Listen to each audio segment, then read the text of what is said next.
Welcome back again दोस्तों, मेरे free ई pedagogical interlocutory channel पर खुश आमदीद।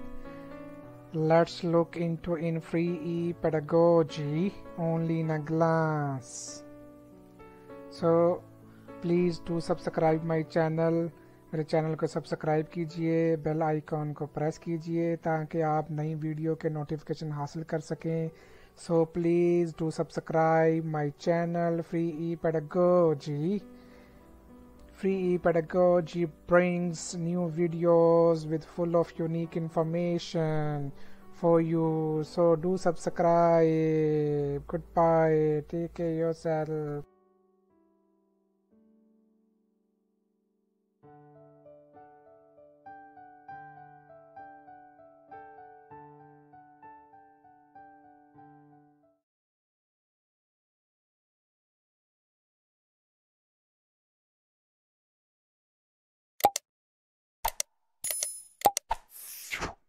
अच्छा दोस्तों, ये एक लिंक है कनेडियन इमिग्रेशन वालों का। ये एक ऐसा टूल है जिसमें आप जाकर इसको क्लिक करके ख़ुद चेक कर सकते हैं कि आप कनाडा की इमिग्रेशन या वर्क परमिट को अप्लाई करने के काबिल हैं कि नहीं।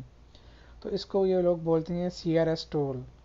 सो comprehensive ranking system tool skill immigrants express entry.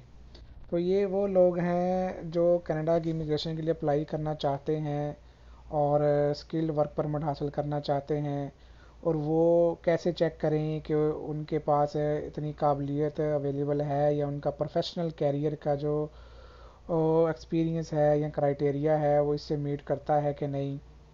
तो उसके लिए आज मैं आपको बताऊंगा कि आप वो खुद से कैसे चेक कर सकते हैं, इंस्टेड ऑफ दैट कि आप लोग किसी एजेंट को हायर करें, किसी एजेंट को कॉल करें, वो बताए क्या क्या क्या इशू है। तो आप खुद जाके कनाडा इमिग्रेशन की वेबसाइट पे ये चेक कर सकते हैं। चलिए स्टार्ट करते हैं। Let's into in. देखें, यहाँ पे तो उन्होंने ऑलरेडी ये मेंशन कर दिया हुआ है, दिस टूल इज़, सब कुछ मेंशन किया हुआ है किस लिए है, आप पढ़ सकते हैं। This tool will help you calculate your CRS score based on the answer you provided. अच्छा, आपने यहाँ पे जेन्युइन आंसर प्रोवाइड करने हैं। वो आपकी स्किल के बारे में होंगे, आपकी एजुकेशन के बारे में होंगे, आपकी लैंग्वेज एबिलिटी। कनाडा की दो लैंग्वेज हैं जो ऑफिशियल है, इंग्लिश है और फ्रेंच है, उसके बारे में होंगे। आपके वर्क एक्सपीरियंस के बारे में होंगे और कुछ अदर फैक्टर्स होंगे। तो चलिए इस टूल को हम यूज़ करते हैं। अच्छा, इस टूल में एक चीज़ और, जो बंदा प्रोफाइल बनाता है ना, उसकी प्रोफाइल सिर्फ 1 साल के लिए जो है ना वैलिड होती है और वो एक प्रोफाइल ही बना सकता है, ना कि वो किसी और में 3-4 प्रोफाइलें बना ले। चलिए स्टार्ट करते हैं। चलिए सबसे पहला सवाल है जी, what is your material status, कि आप मैरिड हैं अनमैरिड हैं। चलिए अगर आप मैरिड हैं तो आप मैरिड लिख सकते हैं। आप यहाँ पे मैरिड सेलेक्ट कर लें। ठीक है, आप यहाँ पे मैरिड सेलेक्ट कर लें। इज़ योर स्पाउस, ये मतलब कनाडा का रिहायशी है या नहीं है। तो ये अगर नहीं है तो जाहिर सी बात है, अगर है तो यस, अगर नहीं है तो नो कर दें। विल योर स्पाउस और common law partner come with you to Canada, आप अपने फैमिली साथ लेके जाना चाहते हैं अभी, अगर नहीं जाना चाहते तो नो कर दें। जिसमें पूछेगा हाउ ओल्ड आर यू, अभी आपकी एज के बारे में पूछेगा। If you have been invited to apply enter your age on the date you were invited, आपको यहाँ पे अपनी एज लिखनी होगी कितनी है। फॉर इंस्टेंस 33 है, 32 है, चले 33 कर लेते हैं। What is your level of education, आपकी तालीम का क्या लेवल है, डिप्लोमा है क्या है। तो वो मैंने आप पहले मेंशन किया था कि उसके लिए आपको ECA educational residential assessment Canada से करवानी पड़ती है। ठीक है, तो वो आपको बताते हैं कि आपकी जो एजुकेशन है, जो आपने जहाँ से भी हासिल की है, वो कनाडा में किस लेवल पे है। तो आपकी अगर वो है बैचलर डिग्री है तो आप यहाँ पे, अगर उन्होंने बैचलर असेस किया है 3 ईयर और मोर ईयर, तो आप यहाँ पे सिलेक्ट कर सकते हैं। उसके बाद have you earn a Canadian degree, अगर आपके पास कनाडा की एजुकेशन है तो वो भी आप डाल सकते हैं। अगर नहीं है तो फिर आप उसको ज़ाहिर सी बात है नो सेलेक्ट करेंगे। अच्छा, अभी आ जाता है ऑफिशियल लैंग्वेज में, आपके पास कौन सी लैंग्वेज का टेस्ट है या क्या है। ये देखिए इंग्लिश है और फ्रेंच है। और यहाँ पे वो पूछता है कि उस वो कितना कितना ओल्ड है, मतलब उसका अभी तक वैलिडिटी क्या है। तो अगर उसकी वैलिडिटी 2 ईयर है, are you test results less than 2 years old, yes. अगर नहीं है तो उसको नो करें। ठीक है, वो आपको फिर बताएगा। ये देखें, अगर आपके पास इंग्लिश का टेस्ट ही नहीं है तो आपको बताएगा कि based on your answers you do not appear to be eligible for express entry at this time. तो आपको अपनी इंग्लिश की प्रोफिशेंसी लाजमी उनको दिखानी है, या फ्रेंच की। बोले हाँ मेरे पास टेस्ट है, अगर आपने आइल्स किया हुआ है। अच्छा, वो बताएंगे कौन सा किया आपने। हमने आइल्स किया है जी, चले हम इसमें मेंशन कर देते हैं हमारे पास 7 बैंड था स्पीकिंग में, लिसनिंग में 6 to 7 बैंड था, रीडिंग में भी आप मेंशन कर सकते हैं 6.5 मेंशन कर दें, और राइटिंग में 7 कर दें। इसके बाद पूछेगा कि इसके बाद आपके पास कोई और लैंग्वेज का एक्सपीरियंस है, नहीं है। नहीं है तो नोट एप्लीकेबल कर दें।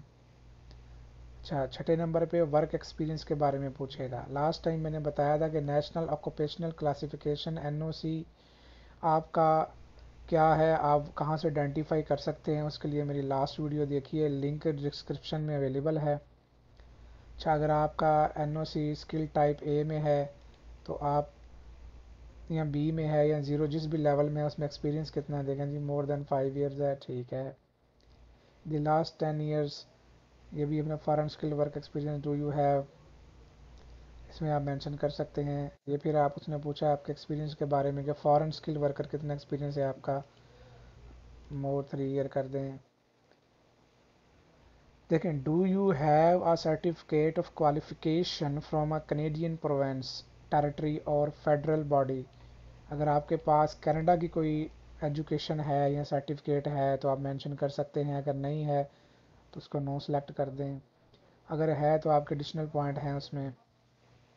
अच्छा, उसमें do you have a valid job offer supported by labour market impact assessment.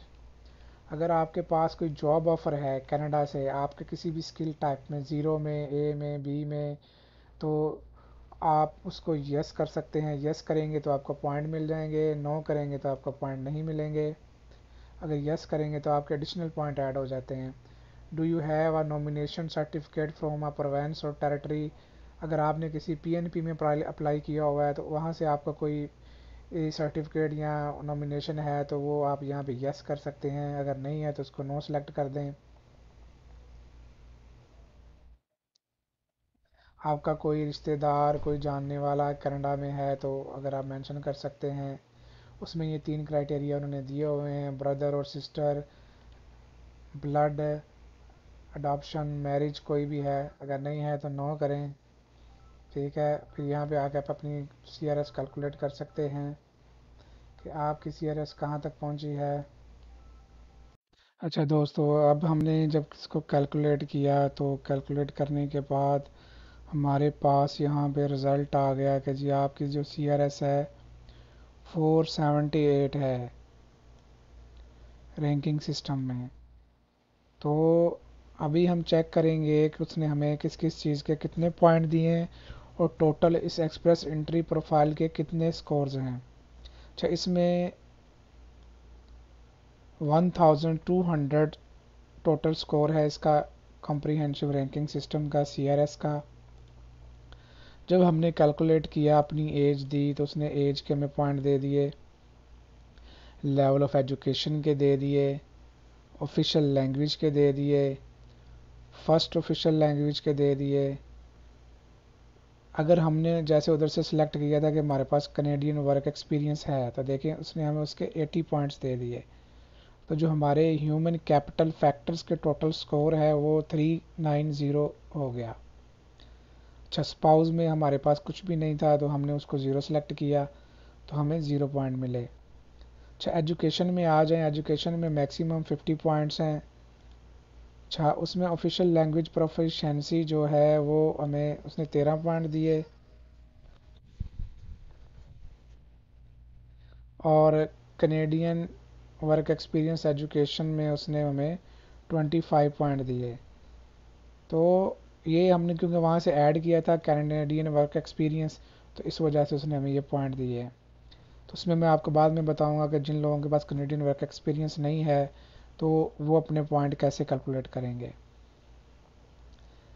Foreign work experience के उसने दे दिए क्योंकि हमने मेंशन किया था।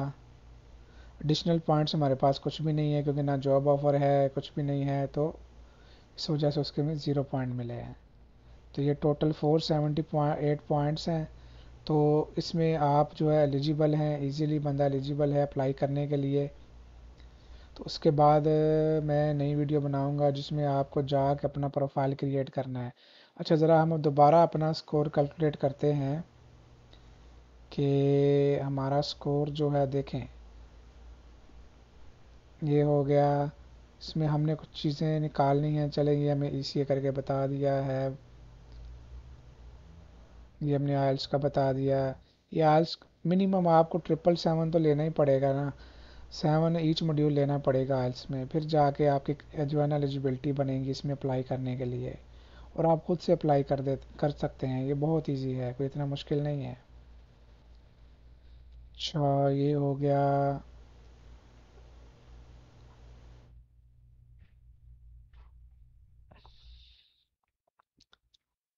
एडिशनल पॉइंट्स में ये, तो दोस्तों यहाँ पे जाके आप इसको एक रिव्यू करके जो आपकी करेक्ट और ऑथेंटिक इन्फॉर्मेशन है, स्किल की, एजुकेशन की, लैंग्वेज एबिलिटी की, वर्क एक्सपीरियंस की और अदर फैक्टर्स की, वो आप यहाँ पर फिल करके फुलफ़िल करके आप इजीली अपना स्कोर कैलकुलेट कर सकते हैं कि आपका स्कोर क्या है।